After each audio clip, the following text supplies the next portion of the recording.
Beleza. Passou o slide, gente? Passou. Tá ok. Bom, começando a apresentação, eu sou o Thiago, eu vou começar a apresentação sobre o LangChain.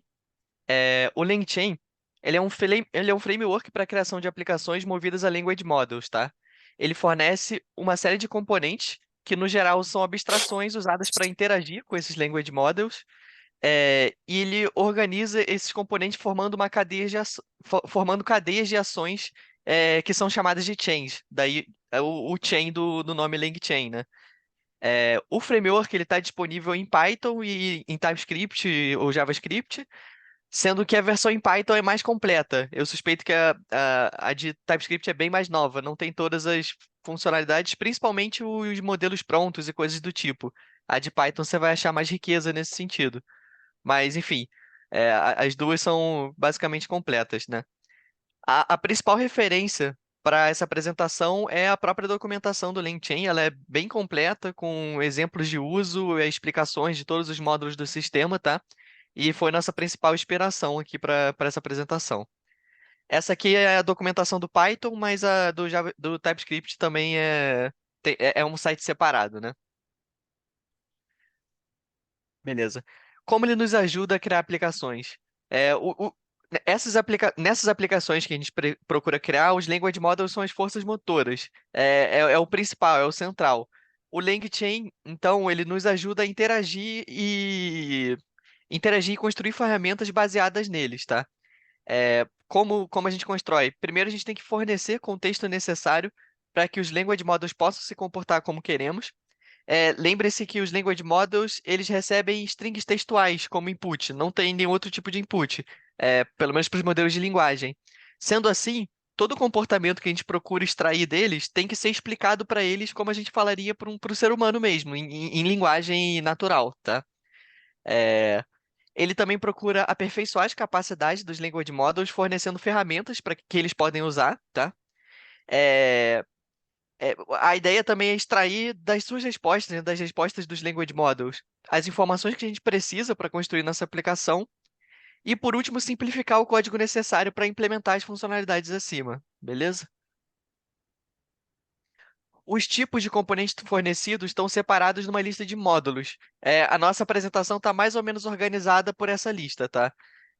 O primeiro módulo é o de Model I/O, que eu vou estar apresentando em seguida, que é uma interface de interação de entrada e saída com os language models. É bem focado em fornecer essa entrada textual e extrair informação da saída.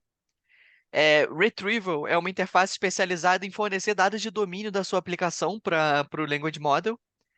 As chains, elas são a organização em sequência dos componentes, tá? Os agentes ou agents, eles ajudam a munir as chains com ferramentas que aperfeiçoam suas capacidades. Esse é um módulo bem interessante que a gente vai apresentar mais tarde. Memory é focado em dar funcionalidade de persistência para sua chain, né, entre as execuções. E esse módulo de callbacks é só focado em log, em stream de dados, das etapas intermediárias das cadeias, tá? Bom, o primeiro módulo que a gente vai estar vendo é esse módulo de I/O. O foco desse módulo, como eu falei, é fornecer entrada para o modelo e extrair informação da saída do modelo, certo? Esse aqui é o diagrama do módulo. O primeiro passo é formatar o input do usuário em uma prompt textual, tá? Essa prompt textual é alimentada para LLM ou para o chat model dentro do LangChain. Só um adendo. Ele trata LLMs e chat models como coisas distintas porque eles têm algumas características diferentes. Mas na maior parte das vezes, por trás do chat models tem uma LLM, né? Mas enfim, questão de comportamento, o chat model trabalha com sequências de mensagens e não com uma mensagem só. A gente poderia pensar na sequência de mensagens como um input textual grandão com elas concatenadas, mas ele faz uma distinção que é importante em alguns casos que eu vou mostrar depois, tá? Enfim, a prompt é alimentada para o modelo e desse modelo sai uma saída textual. Dessa saída textual, a gente tem que extrair as informações necessárias para fazer nossa aplicação funcionar, e que seria essa última etapa de parsing. Bom, primeiro vamos ver essa primeira etapa aqui, de formatação. Ela é focada em fornecer dados para a LLM no formato textual, e as ferramentas que ela apresenta são focadas nisso, né? Aplicações que usam Language Models precisam interagir com eles por meio de prompts textuais, que é o único input que você consegue fornecer para esses modelos. Ter uma prompt bem construída é essencial para se obter boas respostas desses modelos, tá? Os prompt templates são classes que o LangChain oferece para auxiliar na construção dessas prompts. Aqui a gente tem exemplo de um prompt template bem simples. Ele é basicamente, para quem está familiarizado com a sintaxe de formatação de string do Python, é basicamente igual. A gente tem uma prompt textual e essas coisas entre chaves são variáveis que vão ser preenchidas baseadas numa entrada do usuário. Aqui a gente consegue ver o exemplo, né? A gente tem a entrada adjetivo e a entrada conteúdo. Aqui a gente está formatando a prompt fornecendo, né, essas entradas e a gente obtém como resposta uma string formatada, que seria o que vai ser fornecido para o Language Model, tá? É, o LangChain também oferece chat prompt templates, que são templates especializados em prompts de chat. A única diferença é que trata-se agora de sequências de mensagens e também inclui um metadado sobre quem está falando, basicamente, na conversa. É por causa desse metadado aqui que tem essa distinção entre o- os modelos de chat e os modelos de LLM, porque alguns modelos de chat eles conseguem absorver essa informação a mais. Enfim, vai ficar mais claro depois, mas a ideia do LangChain é fornecer uma interface comum, global, que possa ser usada para qualquer modelo, né? Então, se modelos conseguem aproveitar essa feature, precisa ter uma interface, né, que permita que o usuário aproveite. Mas aqui a gente está vendo uma mensagem de chat, que é uma sequência de mensagens, com as variáveis interpoladas no meio da string de igual ao exemplo anterior. E aqui o usuário fornece as entradas. Eu não estou mostrando a saída, mas imagine que seria igual, só que com essas variáveis aqui substituídas pelas entradas que o usuário forneceu, beleza? É, Aí o LangChain oferece uma série de funcionalidades nessas prompts. Uma delas é a integração com outras dependências externas que sejam capazes de fornecer informações a mais. Um exemplo aqui que a gente está dando é a integração com uma feature store, que nada mais é do que um banco de dados que é capaz de responder a consultas com dados atualizados vindo de outras fontes de dados, tá? Imaginem que é um banco de dados, basicamente. É, Integrando com essa feature store, a gente pode inserir nas nossas prompts contexto importante que pode ser necessário para o comportamento desejado da nossa aplicação. Eu vou fornecer aqui um exemplo curto de como essa integração funcionaria. O primeiro passo é definir o template, tá? Já reservando espaço para as variáveis que vão entrar. Nesse caso aqui, o template é uma instrução que está instruindo o modelo a fazer uma avaliação de umas estatísticas sobre um motorista. É, Taxa de conversão, taxa de aceitação, e o número de viagens diárias, tá? Mas o e ele pede para fazer um resumo, basicamente, das estatísticas. E se o cara tem uma taxa de conversão abaixo de 50%, de fazer uma piada engraçada sobre galinhas para fazer eles se sentirem melhor. É um template um pouquinho lúdico, né? O próximo passo para fazer a integração é definir um template customizado estendendo da classe base dos templates. O que a gente está fazendo aqui é que o parâmetro que esse template vai receber vai ser o ID desse motorista. Imaginem que é um aplicativo tipo Uber, por exemplo, e essa aqui é uma aplicação onde o motorista de Uber vai poder checar sua performance, alguma coisa assim. A gente vai receber o ID do motorista, a gente vai fazer a requisição para essa feature story, que vai nos retornar a taxa de conversão, aceitação e número de viagens diárias. A gente vai adicionar, né, nos argumentos do template essas informações que a gente pegou da integração. E por último, a gente vai retornar o template formatado, a prompt formatada, perdão. A prompt formatada, ela vai ter essa cara aqui. Perceba que a gente só está fornecendo o ID do motorista e internamente essa prompt está fazendo a requisição, né, dos dados necessários e está preenchendo a prompt com as informações do motorista, certo?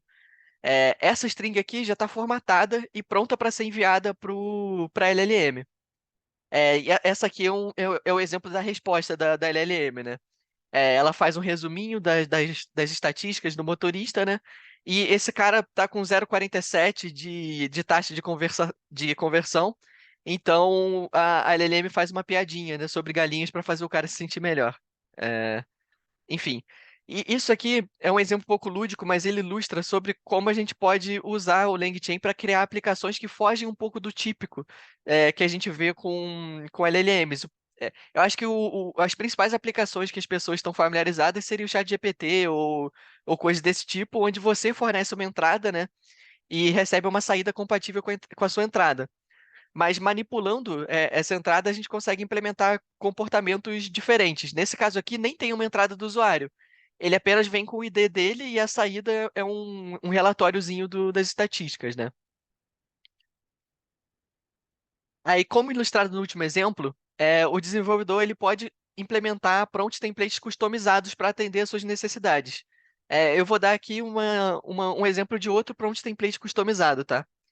Esse aqui, que está sendo definido, é um template que, dado um ponteiro para uma função, não é bem ponteiro, né, porque a gente está falando de Python, mas dada a declaração de uma função, basicamente, ele gera uma prompt que solicita que o Language Model explique essa função, tá?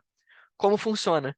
A gente tem a prompt aqui dando a instrução pro modelo de linguagem explicar essa função em inglês. Ele vai receber o nome da função e o código-fonte da função.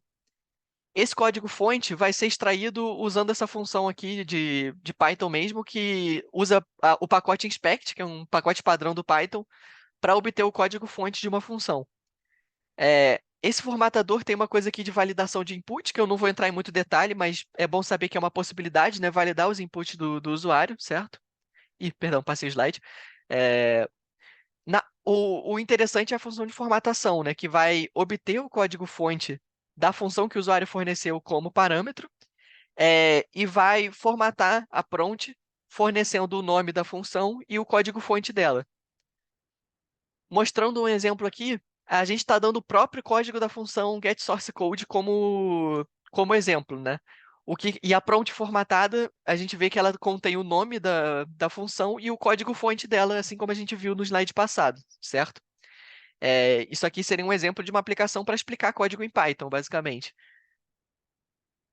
É, Bom, seguindo, os language models, outro tipo de prompt que está disponível no LangChain são essas few shot prompts. Os language models, a gente viu em várias apresentações passadas que eles costumam dar respostas melhores em algumas situações quando a gente fornece exemplos anteriores de como ele pode resolver o nosso problema, tá? E esse tipo de prompt especial é justamente focado nisso, em fornecer exemplos junto com a sua prompt. O primeiro passo é definir uma lista de exemplos. Aqui a gente tem exemplos de como o modelo pode responder perguntas, e a gente não está dando só a resposta da pergunta, a gente está ensinando a ele como funciona o processo de pensamento para você responder uma pergunta. Aqui, por exemplo, na pergunta quem viveu mais, Muhammad Ali ou Alan Turing, a gente não está dando só a resposta de primeira. A gente está induzindo o Language Model a fazer perguntas para si mesmo. Tipo, eu preciso fazer perguntas adicionais? Sim. Com quantos anos Muhammad Ali morreu? 74. Com quantos anos Alan Turing morreu? 41. Isso fornece contexto necessário para que ela possa mais assertivamente responder que o Muhammad Ali viveu mais anos, tá? É importante não só dar exemplos do problema, mas também exemplos de como solucionar o problema. Isso aqui é essencial para o modelo dar uma resposta satisfatória, certo? Em seguida, a gente cria um prompt template que, além de dar espaço para a pergunta do usuário, né, que o usuário vai fazer uma pergunta, ela tem que dar espaço também para os exemplos. É, Perdão, me adiantei um pouquinho. Esse prompt template aqui não é da pergunta do usuário, ele ainda é um template só para formatar os exemplos, tá? Perceba que ele só tem espaço para pergunta e resposta, que é exatamente o que a gente tem nos exemplos aqui, né? A pergunta e a resposta. Esses exemplos vão ser só formatados em uma string. Em seguida, agora sim, a gente cria um prompt template especial, que é esse few short prompt template. A gente passa a lista de exemplos, a gente passa a prompt que vai ser usada para formatar esses exemplos. A gente dá umas informações adicionais aqui. Esse aqui é só o sufixo usado para formatar o input do usuário. Na verdade, aqui nesse caso é um prefixo, né? Porque question dois pontos vem antes do input do usuário. Mas enfim, isso aí é detalhe. E a variável de input que esse template vai receber é a pergunta do usuário, né, que está formatada aqui nessa variável input. Opa. Passando aqui o slide, a gente consegue ver que quando o usuário faz uma pergunta, quem é o pai de quem é o pai de Mary Ball Washington, além da pergunta do usuário, que está colocada aqui embaixo na prompt, a gente também colocou exemplos de como o modelo pode responder, tá? E, enfim, isso ajuda bastante o modelo a se comportar do jeito que a gente quer, e em alguns casos responder as perguntas com mais assertividade, tá? Outra feature adicional relacionada também a esses few shot templates é que quando o número de exemplos é grande demais para ser colocado na prompt, a gente tem que se lembrar que esses language models eles têm limite de tokens de entrada, geralmente. E mesmo que o limite não seja um problema, se a gente está usando uma API, por exemplo, da OpenAI, ela costuma cobrar mais conforme a sua prompt é maior, tá? Então é importante a gente minimizar não só por questões de performance, mas também por questões de custo, tá? É, então, para ajudar nessa situação, o LangChain oferece uma feature que permite que você selecione exemplos mais relacionados com a pergunta do usuário. E ele faz isso integrando com uma vector story. Isso está relacionado com aquela área de RAG, né, que a gente tem visto, que é Retrieval Augmented Generation, que a gente tem visto em apresentações passadas. E acho que a gente vai ver em outros momentos dessa apresentação de hoje também, tá? Como funciona esse seletor? É uma classe especializada em fazer a seleção de exemplos. Ela vai receber a sua lista de exemplos, né? Como a gente tinha montado antes. Ela vai receber o modelo que vai gerar os embeddings desses exemplos, porque esses exemplos que a gente forneceu vão ser convertidos em embeddings e guardados nessa vector story. Aqui, por exemplo, ele está usando uma chamada Chroma, mas enfim, imagina que é uma vector story qualquer. Uma vector story é basicamente um banco de dados especializado em guardar embeddings, tá? E a gente está instruindo a classe a retornar só um exemplo, que é o exemplo mais relacionado, certo? O que vai acontecer quando o usuário fizer uma chamada? Aqui a gente está fornecendo a mesma pergunta que a gente tinha feito antes, tá? Quem é o pai de Maryball Washington? Ao invés de dar todos os exemplos possíveis, a gente vai transformar essa pergunta aqui em embedding, consultar a nossa vector story para os embeds que estão guardados lá, e a gente vai ver os K mais semelhantes, os K que têm os embeds mais semelhantes à pergunta que a gente fez. Nesse caso, a gente colocou K igual a 1, então dá para ver aqui que na resposta desse seletor, ele só deu um exemplo, que é o que por acaso também está relacionado à família Washington, né? Por isso que foi o selecionado com mais relevância. Para usar isso naquele few shot template é fácil. É só passar como parâmetro o seletor, e é basicamente isso, tá? E aí a gente está fazendo de novo a mesma pergunta, só que em vez de dar os dois exemplos que a gente tinha, né, ele só está dando o exemplo mais relevante à pergunta que o usuário fez, perfeito? É assim que se usa essa feature, para isso que ela serve. É só um comentário para adicionar. Claro. A gente usa isso no trabalho para fazer recomendação por similaridade. Assim, Uhum. foi incrivelmente rápido de botar para funcionar, né? A gente usa uma gem em Ruby e foi configurar a Vector Store. No caso, a gente usa para recomendar tipos de cliente, né? Imagina que eu quero saber quais tipos de clientes são mais próximos de, por exemplo, quem compra carro, para fazer recomendação para eles. E foi coisa assim de dias, da ideia de rascunhar, de fazer integração com o LangChain, configurar uma Vector Store e botar para funcionar em produção. É muito Sim, sim. prático de usar e facilita muito. O LangChain ele realmente tem uma interface bem impressionante, no sentido que ela é Né? simples, né, mas permite que você faça uma penca de coisa, ela é muito customizável também. É muito Dá para ver extensível. aqui pelo exemplo de código, né? Foi só basicamente algumas linhas para configurar a Vector Story, os embeds, a lista de exemplos e pronto, Uhum. está configurado esse seletor. Né? Muito legal. Eu parei aqui nesse slide, né? Ah, sim. Essas foram as features mais interessantes que a gente resolveu destacar, mas tem outras features relacionadas a prompt template também, tá? É, Dá para você criar templates parciais, que é basicamente quando um template recebe mais de um argumento. por exemplo, aquele próprio que a gente acabou de montar, ele recebe a lista de exemplos, né, e a pergunta do usuário. Se a gente já tem uma dessas informações, a gente pode criar um novo template a partir desse, com o template parcialmente preenchido. Digamos que a gente já tem a lista de perguntas, de exemplos pronta. A gente pode passar por template, ele vai gerar um novo que agora só recebe um argumento, que a gente já preencheu o outro. Composição, que é a construção de novos templates a partir da composição de outros. Você pode concatenar, colocar um dentro do outro, enfim, você que decide. Serialização, que é basicamente carregamento de templates a partir de arquivos. Eu acho que ele suporta JSON, YAML, esse tipo de extensão, tá? Pipeline, que é semelhante à composição, só que especificamente combinando templates em sequência, tá? Um depois do outro. E validação. Eu mostrei um pouquinho de validação, né? Tinha uma função de validação solta ali, mas eu não dei muito destaque. Mas você consegue formatar o. Formatar não, né? Validar que o input do usuário que o usuário forneceu está correto, basicamente. Tá? Aí passando para a próxima etapa do Model I/O, agora a gente vai falar dos Language Models em si, tá?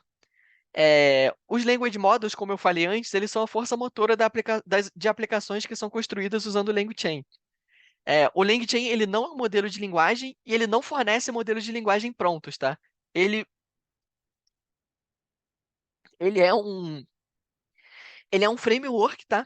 Que fornece interfaces de integração com modelos. Interface de integração com LLMs e chat models, que eu já expliquei que ele considera coisas distintas, né, para a interface dele. O foco do módulo, o foco dessa parte, né, de modelos de linguagem do módulo de I/O é fornecer abstrações para interação com os modelos de linguagem, tá? Explicando um pouquinho mais por que que isso é importante, é, ele fornece uma interface comum e simples para a qual os modelos de linguagem devem ser adaptados, tá? A gente, por exemplo, se eu criei um modelo de linguagem, se eu sou OpenAI e criei um modelo de linguagem, eu teria que adaptar o modelo de linguagem a funcionar com essa interface definida pelo LangChain. É, Ele fornece também implementações prontas para fazer integração com diversos dos modelos mais populares. O da OpenAI, por exemplo, não é um que você precisaria fazer na mão, porque já tem integração pronta. Com Llama, enfim, com diversos outros também já tem pronto, tá? É, mas até agora isso só nos deu trabalho, né? Fazer integração com interface e tal. Qual a vantagem de fazer essa integração? Uma interface comum, ela facilita a construção de aplicações que usam modelos de linguagem. Por quê? Porque ao invés do desenvolvedor ter que aprender uma interface por modelo, né, que seria uma coisa mais proprietária, ele só precisa aprender uma interface, que é a interface comum a todos os modelos. E isso também permite que seja criado um ecossistema de ferramentas que servem a essas interfaces. E isso seria muito complicado de se fazer se a gente não tivesse, né, um consenso, basicamente, de como a gente deve interagir com os language models. Porque toda ferramenta precisaria ter uma versão por modelo, uma versão para OpenAI, uma versão para o Llama. Com essa interface comum fornecida pelo LangChain, fica trivial a gente adicionar ferramentas novas que suportem basicamente todos os modelos, tá? É, Além dessas abstrações, o LangChain também fornece algumas funcionalidades interessantes para facilitar o uso de Language Models. Eu destaquei só algumas aqui, mas tem várias outras, tá? Uma delas é chamadas assíncronas, que permitem que o desenvolvedor programe código concorrente, né? Isso pode ter um efeito grande na performance, principalmente quando você tem várias chamadas para LLM sendo feitas ao mesmo tempo, tá? Tem uma funcionalidade interessante que permite que você meio que mock a LLM. Eu acho que ele chama na documentação de Human in the Loop, que é basicamente uma LLM fake em que o ser humano, o programador, é a LLM. Então você consegue ver as prompts que ela recebe e responder elas textualmente digitando mesmo no terminal.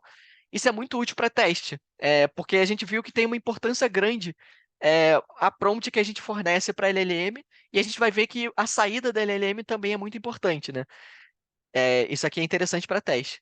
Por último, ele também permite streaming, né, que é a leitura da resposta da LLM enquanto ela ainda está sendo gerada. A gente vê isso muito em aplicações. Por exemplo, se você entrar no chat GPT e fizer uma pergunta, você não fica com uma bolinha rodando, né, esperando a pergunta finalizar. Você já vê a resposta sendo carregada ao vivo, né? enquanto ela está sendo gerada. Passando para a última etapa agora desse módulo de I/O, que são os output parsers. A resposta dos modelos de linguagem é sempre textual.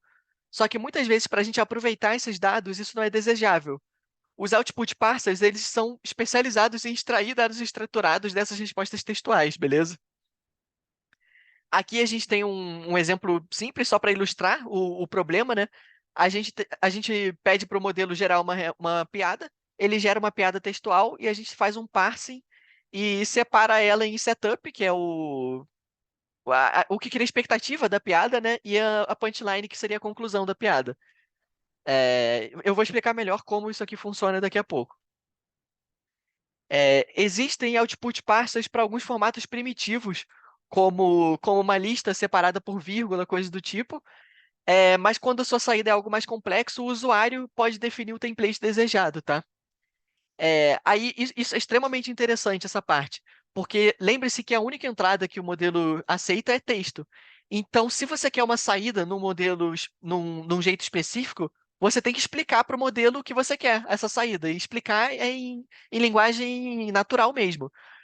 Os output parsers do LangChain, é, a- tem duas partes importantes. A primeira é o fornecimento de instruções para o modelo de como ele deve responder.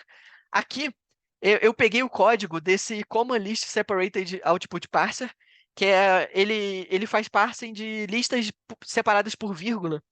E olhando o código aqui, vocês veem que a funcionalidade de fornecer instruções é literalmente uma explicação textual. A sua resposta deve ser uma lista separada por vírgula, e aí ele dá um exemplo. Essa aqui é a primeira parte muito importante. A segunda parte é que depois que a gente dá a instrução textual para o modelo, a gente tem que pegar a resposta do modelo e transformar no objeto que a gente quer. É, por exemplo, se a gente está trabalhando com listas separadas por vírgula, a gente quer transformar aquele texto que o modelo retornou em uma lista de strings, por exemplo, tá? Aqui foi essa passagem de código aqui foi extraída exatamente do mesmo parser que eu apresentei aqui no slide passado. E dá para ver que a função de parsing é basicamente um split por vírgula, né? Então, ele vai pegar uma string que tem várias vírgulas e vai separar em uma lista de strings usando como separador, né, essa vírgula. Eu acho isso bem interessante porque é ilusoriamente simples, né? A gente só dá uma explicação textual e depois faz um parsing. Mas por trás, né, tem todo um modelo de linguagem que tá cuspindo a informação do modelo que a gente quer, tá? É, O LangChain fornece alguns parsers mais simples, tá? Para casos de uso comuns. Um é de lista, que eu acabei de mostrar. Outro é de datetime, que processa data e horário, né? Outra é de enum, que ele processa um valor específico dentro de uma lista de valores possíveis. Só que tem alguns mais interessantes. Esses mais interessantes eu vou explicar individualmente, tá? Esse aqui, eles chamam de JSON Parser ou de PyDentic Parser. O PyDentic é uma biblioteca de Python bem famosa que é usada para criar modelos de dados, tá? No geral. Imagina que você está modelando um banco de dados, por exemplo. Você modelaria as tabelas, por exemplo, usando o PyDentic, tá? Esse é um possível caso de uso. Nesse caso aqui, a gente está modelando a saída que a gente deseja do nosso modelo. Como esse parser funciona? Lembra, a LLM não lê código. Quer dizer, ela até, enfim, entende código porque é uma linguagem, né? Mas, enfim, não é assim que isso vai ser exposto para ela. O jeito que esse modelo que a gente criou vai ser exposto para ela é baseado numa explicação textual de como o modelo vai ser retornado. Isso inclui tanto uma explicação do que o modelo representa, quanto uma explicação do que os campos desse modelo representam. Aqui a gente tem aquele modelo de piada que eu apresentei no início, né? E nesse modelo de piada, a gente tem o setup, que é o que cria a expectativa da piada, e a punchline, que é a resolução. E para cada um desses, a gente deu uma descrição do que eles representam. Na, ho- a gente só precisa basicamente criar isso aqui. O próximo passo é instanciar esse output parser, né, que usa o PyDentic, e fornecer o nosso modelo para ele como parâmetro. Automaticamente ele já cria uma explicação textual de como o modelo deve responder para gerar um output no modelo que o usuário forneceu, tá? Aí é importante, no nosso template, a gente tem que dar um espaço no template onde vai ser colocada essa explicação, tá? No caso, a gente vai usar um template simples aqui. Basicamente, responda essa pergunta, aí uma pulada de linha, a explicação do modelo da saída, outra pulada de linha e a query do usuário. É, a gente vai aqui usar essa função de getFormatInstructions para obter desse parser as instruções textuais, né, que eu comentei, e a gente vai inserir ela no nosso template. Lembra que eu falei dos templates parciais? Esse aqui é um jeito de criar eles, tá? Eu estou fornecendo essa variável para ser preenchida aqui dentro desse template, beleza? É, Em seguida, a gente vai fazer uma query simples, me faça uma piada, né? Me conte uma piada, na verdade. A gente vai formatar essa query usando esse template, né? E a gente vai fornecer a query pro modelo. E por último, a gente vai pegar o output do modelo, fazer parse nele, e a gente vai ver que ele já vai sair como um objeto piada, com o setup e a punchline já preenchidos, tá? Então, o parser não só fornece a instrução textual, como ele pega a saída do modelo e transforma nesse objeto, tá? Um outro ponto, um outro parser interessante que está um pouco relacionado com esse é que vocês devem estar se perguntando o que acontece quando o modelo não responde certo, né? É, a gente vê, com muitos casos de uso, que esses modelos não são perfeitos, eles erram. Eles podem, inclusive, errar no formato da saída que a gente apresentou para ele. Para esse caso, o LangChain fornece um parser chamado Autofixing Parser, e ele é especializado em. Ele encapsula um outro parser, e ele é especializado em instruir o modelo a corrigir a resposta dele baseada em instruções textuais também. Vamos gerar um exemplo aqui de um output que deu errado, né? A gente criou esse modelo ator que tem o nome e uma lista de filmes. A gente pediu para o modelo gerar a filmografia de um ator aleatório. E vamos dizer que o modelo gerou essa saída aqui, Tom Hanks e a lista de filmes. Só que perceba que ele usou aspas simples e em JSON, aspas simples não é um JSON válido. Então, se a gente desse parse, usando o PyDent Output Parser aqui, ele daria um erro para a gente. Eu não mostrei o erro aqui, mas daria um erro enorme falando que deu erro tentando dar parse no output do modelo, tá? O que que a gente faz?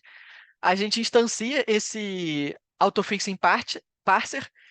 Ele é especial. Primeiro que ele encapsula o outro parser, né? A gente está passando como parâmetro aqui esse pydantic parser aqui, tá? É o mesmo. E ele também recebe uma LLM como parâmetro. Por quê? Como que ele vai fazer o conserto desse output? Ele vai mostrar o erro que deu para uma LLM e ele vai pedir para a LLM consertar o output. É isso que ele vai fazer internamente. Aqui a gente está fazendo a mesma chamada de novo, só que agora, em vez de passar a saída formatada errada para o parser anterior, a gente está fornecendo para esse novo parser. E esse novo parser vai retornar a resposta certa para a gente, ele não vai dar erro. Internamente, ele vai ver que essa resposta está errada, ele vai passar para essa LLM que a gente forneceu aqui como parâmetro. Essa LLM pode ser, inclusive, a mesma que gerou o output inicial, não tem problema. E ele vai instruir esse LLM a corrigir a resposta. E ele vai também automaticamente fazer o parsing da resposta corrigida e retornar tudo no modelo que a gente quer. É, Esse aqui é um parser bem interessante, tá? Que, enfim, implementa uma funcionalidade bem mais complexa. Eu creio que esses aqui foram os que eu destaquei, tá? Aí esse foi o módulo de I/O, basicamente. A gente vai continuar a apresentação com o módulo de Retrieval, que aí não vou ser eu que vai apresentar. Acho que vai ser você, né, Ian? Aham. Perfeito. Você quer assumir, cara, o compartilhamento? Tipo, eu paro e você assume? Tá, pode ser que fica mais fácil. Beleza. Vou interromper o compartilhamento aqui então. Ok. Aí, pessoal, se tiverem alguma dúvida também podem interromper, que eu sou meio tagarela, eu fico falando e não paro. Vou compartilhar aqui então. Estão vendo? Tem. Muito bem. Então vamos começar com o módulo de Retrieval. Num alto nível, o papel dele é pegar os dados que você tem do próprio usuário para fazer o RAG, o Retrieval Augmented Generation. Com o papel de... E ele tem toda essa pipeline dele para extrair os dados de várias fontes diferentes do usuário e trazer esses dados para os modelos. Para a gente não ter que ficar botando prompts digitados em hard-coded a cada vez que for fazer alguma coisa que a gente viu com os modelos ali em cima. Então, ele divide em algumas etapas. A primeira é carregar. Pegar o dado de várias fontes diferentes, de vários tipos de arquivo, de TXT, PDF, código, o que for, e carregar elas para dentro da sua pipeline. Depois, esses dados vão passar por transformações, que podem ser muitas coisas, a gente vai entrar nisso melhor depois, mas vão passar por transformações. Depois vão passar por embedding, para serem carregados de forma vetorial, guardados em Vector Store, que o Thiago chegou a mencionar, e a gente vai entrar um pouco mais a fundo como é que eles funcionam. E depois eles vão passar pelo Retriever em si, que aí vai pegar esses dados já vetoriais, já em Vector Store, e trazer eles para os modelos. Então, a primeira parte é o que ele chama de Document Loader, ou Data Loader. Que é, o papel deles é, primeiramente, carregar os dados que estão em arquivos externos. De novo, TXT, PDF, código, ele tem Document Loader para 500 tipos diferentes de arquivos, no caso 100, mas para um monte de tipos diferentes de arquivos, e muitos loaders diferentes, até loaders open source, e grátis até outros mais restritos proprietários. Só que é importante saber que todos esses loaders, mantendo a ideia de interface unificada do LangChain, todos esses loaders carregam os arquivos para uma classe só, classe document, que tem metadados e conteúdo. Mas é uma classe genérica para todo tipo de arquivo, para todo tipo de fonte, independente do loader que foi usado para carregar ela também. E a instanciação dela, no caso do document loader, é muito simples, é só criar, no caso, um text loader, como ele está dando aqui em exemplo, e carregar e chamar esse load. Esse load, no caso, ele está chamando sem retorno, mas esse load retorna, opcionalmente, um document, que você pode criar uma classe document em cima desse retorno. Ele está mencionando aqui um index, e a gente vai entrar em index mais à frente aqui na parte de retrieval, que também é uma parte importante. Então, depois de já carregados, eles passam pela transformação. Essa parte da transformação é tecnicamente opcional, mas para quase toda aplicação vai acabar usando elas. Então, e elas vão ser usadas para fundamentalmente extrair o que é relevante daqueles dados, transformar os dados, os documentos que você criou em dados que você possa mais facilmente trabalhar em cima dos seus modelos. E essa transformação podem ser várias etapas diferentes, é muito customizável que tipo de transformação você vai usar. E a documentação, ela dá muito ênfase em chunking, que é você separar os documentos em pequenos grupos, pequenos chunks, mais fáceis de gerenciar e trabalhar com, até pela limitação de tamanho do prompt que você dá, que a gente viu lá em cima na parte de Model I/O. Mas, além dessa parte toda de chunking, elas também podem ser usadas, as transformações também podem ser usadas para combinar, filtrar e manipular de outros jeitos os dados. Filtrar pode ser usado baseado em metadados ou em conteúdo. Então, ele consegue, com filtros mais avançados, filtrar baseado no conteúdo de cada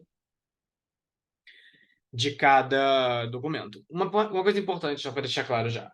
A documentação de tudo isso que a gente vai ver aqui, ela vai bem a fundo, por exemplo, a parte de document loaders aqui em cima. Isso aqui é um exemplo muito simples de como fazer um document loader com TXT. Um text simples, no caso. Mas a documentação vai muito a fundo, explica como faz documento loader de HTML, de PDF, de vários tipos de arquivos, entrando em vários tipos de condição. Eu resolvi não botar tão aprofundado por os 500 casos diferentes que ele dá para a mesma classe, porque eu achei mais importante ver tudo que ele tem para ver e a gente não ficar aqui 2 horas vendo só document loader, ou só transformadores, ou só cada um deles. Mas é importante porque caso a documentação é uma documentação feita para implementação, para quem for trabalhar com o LangChain. Então, para quem for trabalhar com isso aqui de fato, quem trabalha com isso aqui de fato, tem uma documentação bem completa e bem estruturada que ajuda a resolver várias das dúvidas que podem ter.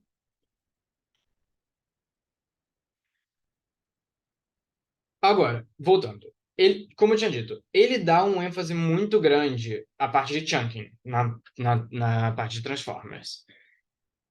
E o mais simples que ele tem é esse text splitter, baseado em dividir o texto em diferentes chunks, e ele pode ser feito de várias formas diferentes.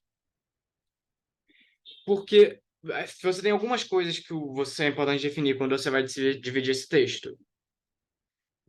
Você tem que definir como se mede o tamanho de uma chunk, por exemplo, você vai medir em tamanho de caracteres ou em tamanho de frases, coisas assim. Você tem que definir como que você vai dividir, num jeito muito simples. Você pode dividir, como esse exemplo que está dado aqui, dividir baseado em caractere, por exemplo, quebra de linha, dividir baseado em vírgula, parágrafo. Então, a ideia principal é que, fundamentalmente, você quer dividir o texto em estruturas semanticamente coerentes. Então, manter algum grau de sentido entre cada chunk.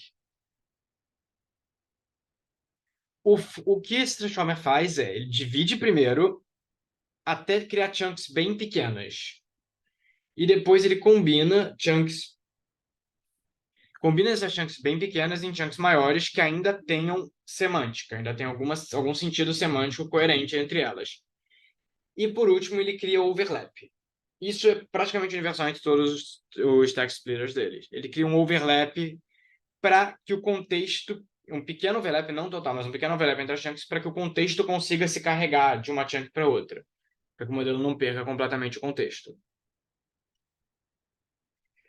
Agora, como que você vai definir? O exemplo básico que ele dá é esse baseado em caracteres, mas esses caracteres já tem uma complexidade a mais, que é um caractere hierárquico, que ele primeiro usa duas quebras de linha, que ele basicamente um parágrafo para quebrar. Aí se ele tiver muito grande, ele vai usar o próximo caractere, que é só uma quebra de linha. Se ele tiver muito grande, ele vai usar uma vírgula. Ele vai seguindo essa hierarquia para ir cada vez dividindo mais e mais e mais o texto que você quer. Até o ponto que os textos, todas as chunks estão dentro do tamanho máximo que você definiu. Que isso é algo que é definido pelo usuário. E exemplo em código, como isso funciona. Aqui, se você determina um chunk size, no caso em caractere, e o quanto disso você quer dar um overlap, além de como você vai determinar qual função você vai usar para determinar o tamanho da chunk. No caso, ele usou simplesmente a função len, ou seja, simplesmente mede em caracteres como você vai, qual é o tamanho da chunk em caracteres, em vez de usar, por exemplo, se você quiser usar o tamanho de frase, você mediria por ponto final, e que é uma função customizada para isso.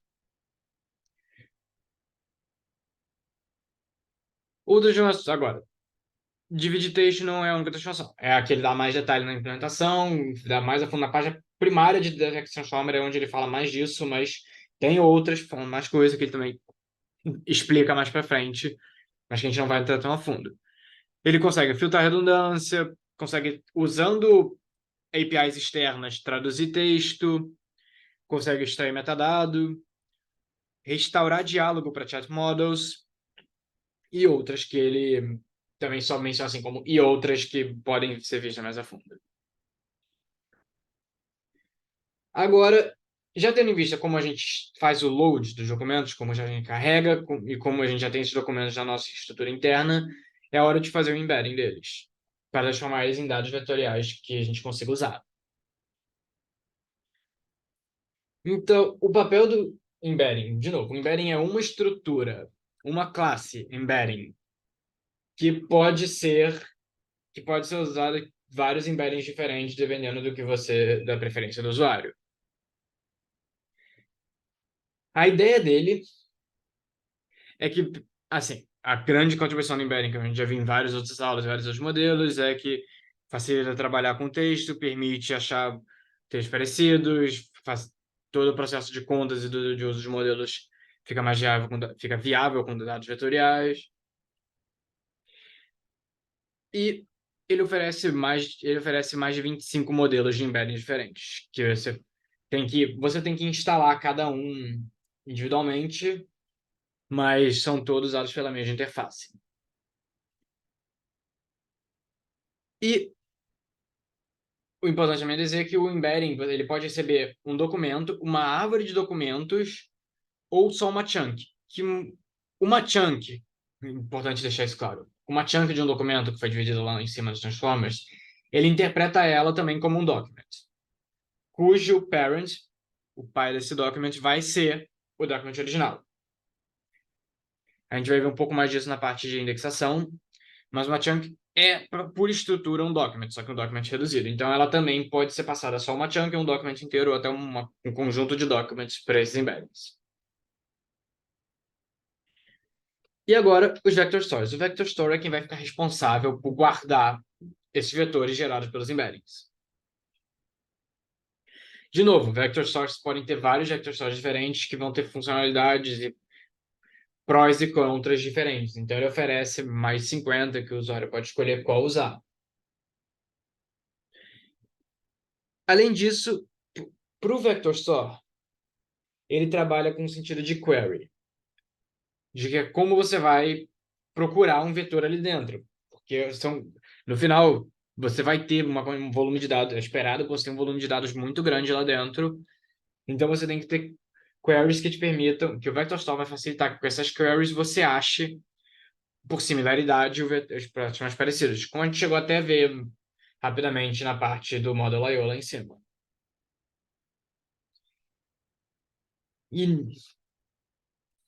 Então, de novo, ele dá uma interface unificada, como tudo, estou me repetindo, isso é redundante, mas ele dá uma interface unificada para tudo. Então, todo Vector Store pode trabalhar com todo o embedding. É N para N.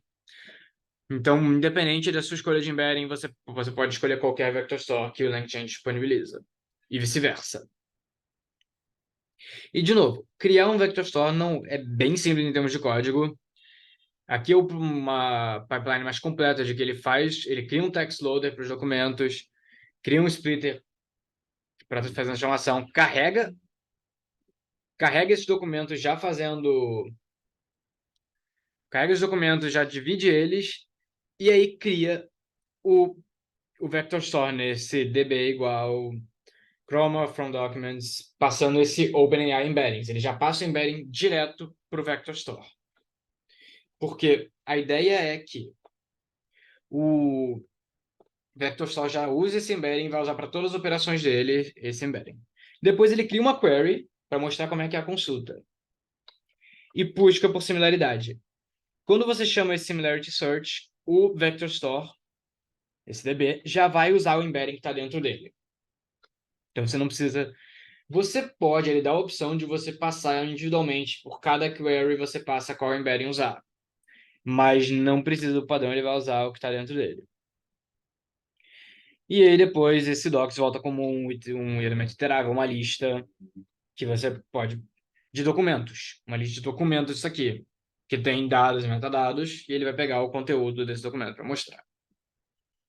Então, em termos de código, ele faz algo super simples de você consultar, que a ideia é que tudo fique o mais encapsulado possível, e para a pessoa que está trabalhando com isso, é só pedir a consulta do que ela está procurando, que ele vai saber como calcular a similaridade. A parte mais importante é decidir que vector store usar, no caso ele está usando esse chroma, é o que ele usa em praticamente todos os exemplos dele, e ele está usando o OpenAI Embeddings, que também é o que ele usa nos exemplos dele, praticamente tudo.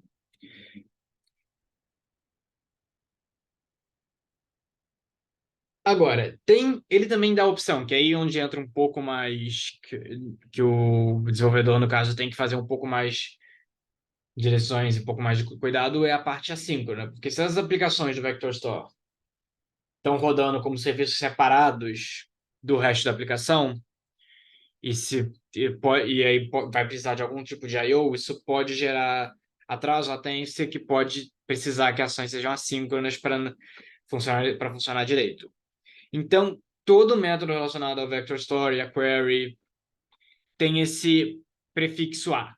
Ele tem uma opção de ter esse prefixo A, que é a versão assíncrona dele. A sintaxe é inteira igual, só que você bota esse A na frente. No caso, await, para que ele ative acesso de forma assíncrona. Tirando isso, vocês podem ver que o resto é praticamente igual. Aqui. Perdão. E aqui ele está passando. Importante que ele está passando quando ele está criando o DB, ele está passando o link, porque o URL, porque no caso é um serviço separado.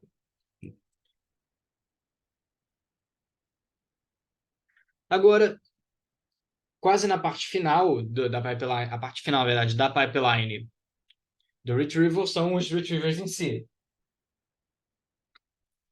Que eles são usados, o papel deles é, bem, a gente já tem esses dados vetoriais armazenados dentro do nosso sistema interno, então agora a gente tem que extrair eles para que eles sejam passados para os modelos em si. Eles fazem a parte final dessa extração.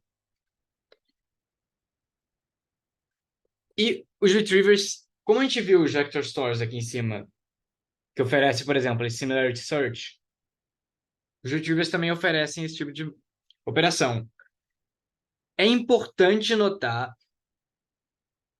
antes disso. Os retrievers também têm métodos de retrieval um pouco mais complexos do que só esse similarity search básico de texto que a gente vê no vector store. Como, por exemplo, o parent document, que aí entra na coisa de que uma chunk é um documento que tem um pai, que é o documento original. Ele consegue buscar documentos assim. Ele consegue buscar no que ele chama de self-query, que é o próprio documento servir como parte da busca para ele mesmo. E ele consegue fazer ensembles de diferentes tipos de queries e diferentes. Você consegue juntar até retrievers diferentes com métodos de busca diferentes para como uma filtragem colaborativa, quase. Agora, se a gente notar aqui, bem, o retriever oferece métodos básicos como busca semântica simples. Mas a gente vê aqui em cima que o Vector Store também oferece isso. Sim. Um Vector Store, ele pode, não necessariamente mas ele pode ser usado para formar um retriever. Muitas vezes ele mas um retriever pode ser formado sem um Vector Store. Mas os principais exemplos que ele dá, ele usa um Vector Store para formar como backbone do retriever. Mas a ideia é que, em termos de código, de novo, é algo muito simples, porque se você já tem um Vector Store estruturado, que a gente viu no exemplo anterior, é que ele, de novo, passa de como você faz a estrutura do Vector Store. Beleza? Passa por tudo, temos o embedding, temos os documentos, cria um Vector Store aqui. O Retriever nada mais é do que você fazer um cast. Você pega esse Vector Store e todo Vector Store vai ter um S-Retriever, que faz ele ser interpretado como um Retriever que vai poder ser usado para passar tudo direto para os modelos. Então, como Retriever, ele ainda vai ter algumas funcionalidades a mais que um Vector Store normal teria, mas tudo por baixo vai estar implementado por esse Vector Store. Agora, um Retriever pode ser construído de outros jeitos, e a documentação vai a fundo em como você constrói outros tipos de Retriever, fazendo outras funcionalidades, mas são casos que ele deixa claro que são mais nicho do que você só usar o Vector Store como base, que é até parte, é tão fundamental que é parte que a gente voltar lá no começo, a parte da pipeline padrão dele aqui. Que se você não tem um Vector Store logo como parte do Retriever, essa parte de armazenamento vai ficar diferente. Porque um Retriever não necessariamente ele vai armazenar. Se ele for funcionar como um Vector Store, sim, ele vai armazenar também. Mas o papel do Retriever pode ser apenas buscar os dados. Que eles tenham que ser armazenados de algum outro jeito ou de alguma forma processados em tempo real. Que o embedding seja feito em tempo real, em tempo de acesso. E não que já fiquem armazenados aqui. Agora, voltando. Então, sobre os retrievers e Vector Store é isso. Agora, A última parte do retrieval é a indexação, que está agindo nesse processo todo, nessa pipeline toda que a gente viu, tem indexação agindo, que é a forma que possibilita o acesso de forma mais otimizada. Além disso, ela ajuda a sincronizar documentos, sincronizar documentos de qualquer fonte, independente de onde esses documentos vieram, ela vai agir sobre o seu armazenamento, seja ele vetorial ou não. Ela vai agir sobre o seu armazenamento para permitir que você consiga manter tudo sincronizado e evitar escrita duplicada, e evitar reescrita de conteúdo quando não for necessário e recomputar embeddings também quando não for necessário.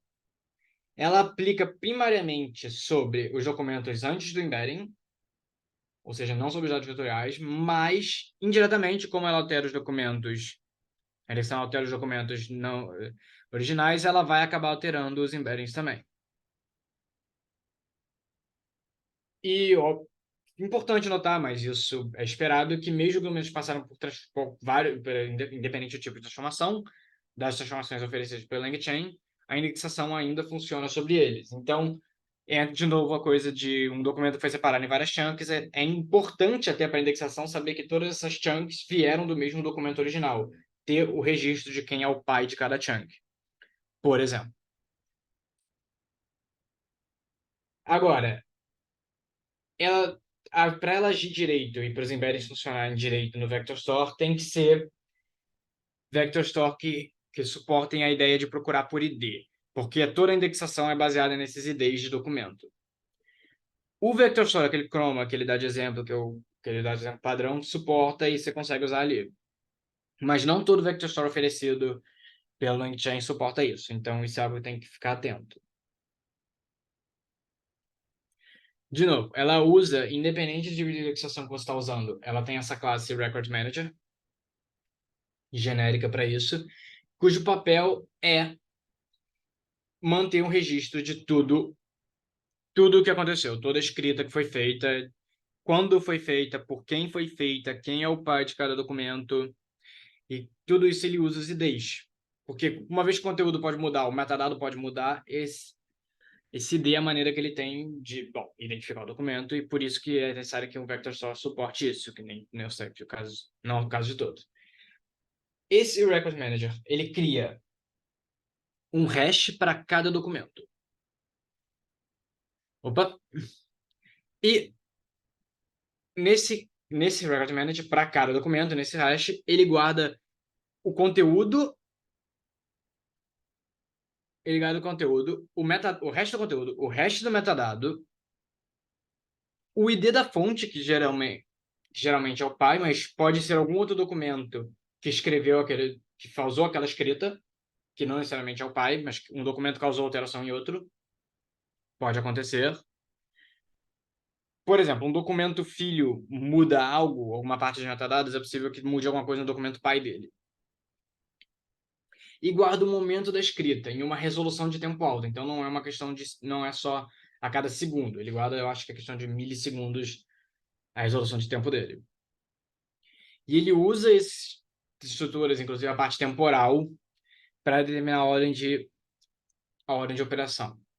Além disso, você pode escolher a parte de deleção. A parte de deleção é algo que é bastante importante para a parte de indexação como um todo,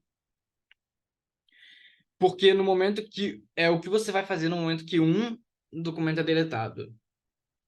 E ele te dá 3 opções. Você pode usar nenhum, que nesse caso, tudo que o indexador vai fazer é o mais básico, que é evitar a escrita duplicada e evitar a reescrita quando não é necessário. Mas você pode botar deleção incremental ou completa. O que acontece?